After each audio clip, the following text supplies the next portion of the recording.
Halo, selamat datang di konten bercerita. Kalian pernah gak sih ngalamin kejadian yang berhubungan dengan kriminal, tapi kalian gak nyangka kok itu bisa terjadi?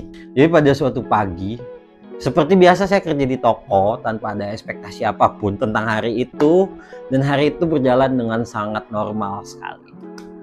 Sampai suatu ketika, ada seorang anak bersama satu orang temannya, umurnya tuh sekitar belasan tahun gitu, memarkirkan motornya di depan toko saya. Terus kita sempat tegur kan, karena agak mengganggu lalu lintas. Terus dia bilang sebentar aja. Sudahlah, karena memang kadang-kadang. Jadi kan di toko tempat saya kerja tuh terbagi dua, ada bagian depan, ada yang bagian belakang. Nah, dia tuh markiran yang di bagian belakang. Ya saya pikir juga mungkin duit anak ini pas-pasan, jadi dia takut bayar parkir. Padahal sebetulnya di depan juga tidak bayar parkir, karena kalau beli atau ngelihat barang di toko tempat saya kerja itu gratis sebetulnya. Karena si anak itu milih-milih suatu barang gitu. Akhirnya jatuhlah pilihannya ke dua piece barang gitu kan. Nah, dia bilang pada saat itu kalau dia mau bawa barangnya dulu gitu, karena dia pengen ngasih lihat ke pamannya mau barang A atau barang B. Teman kerja saya yang layanin dia itu konfirmasi ke saya bahwa si anak ini mau bawa barangnya.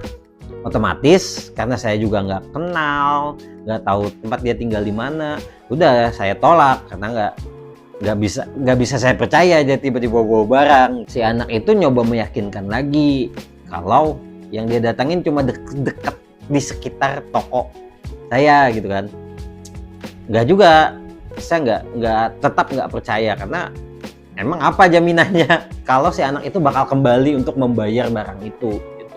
Karena biasanya kalau orang yang mau bawa barang itu biasanya ngasih duit seharga barang itu, seharga barang yang dibawa. Jadi ketika dia datang dia akan ngambil duit yang sisanya, kayak gitu biasanya. Ini enggak, cuma bawa barang doang. Nah, akhirnya si anak itu bilang ini motornya saya tinggal. Terus saya pikir kan, dan saya ngelihat saat itu tuh motornya saya masih ingat sekali, motor Matic biru dan keluaran terbaru pada saat itu.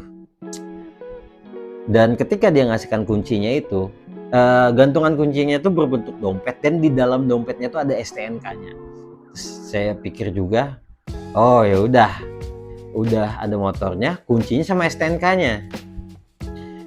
Maksudnya bego banget kalau dia nggak kembali nih, karena harga motor kan belasan juta ya. Sedangkan barang yang dia bawa itu kalau saya ingat-ingat totalnya paling sekitar 400 ribuan.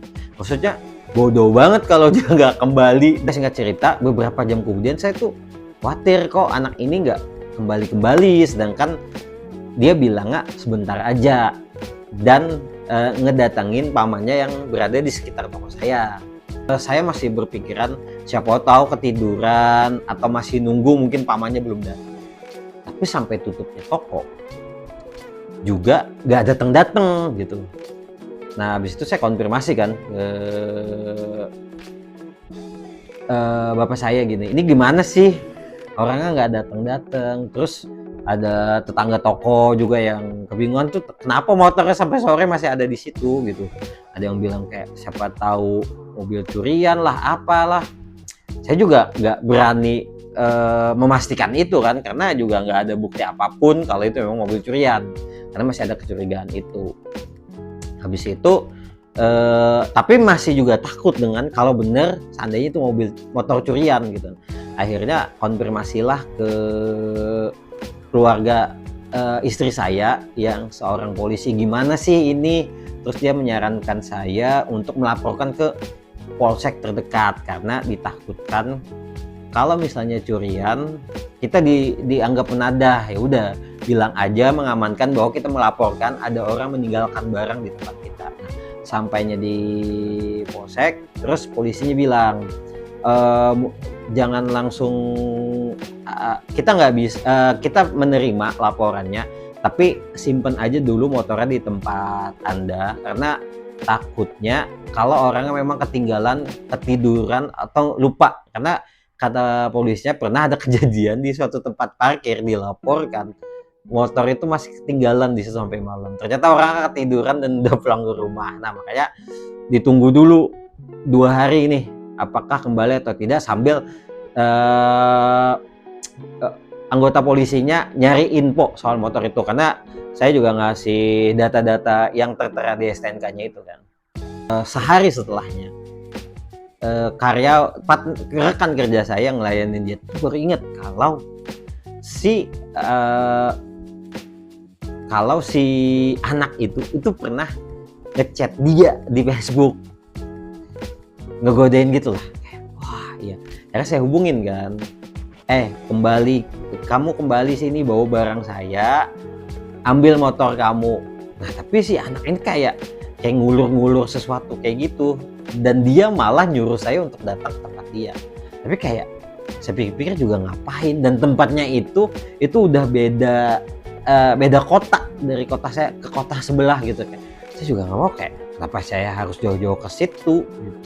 Dan ditakutkan juga pada setelah kalau ada hal-hal yang tidak diinginkan terjadi ketika saya datang ke tempat dia.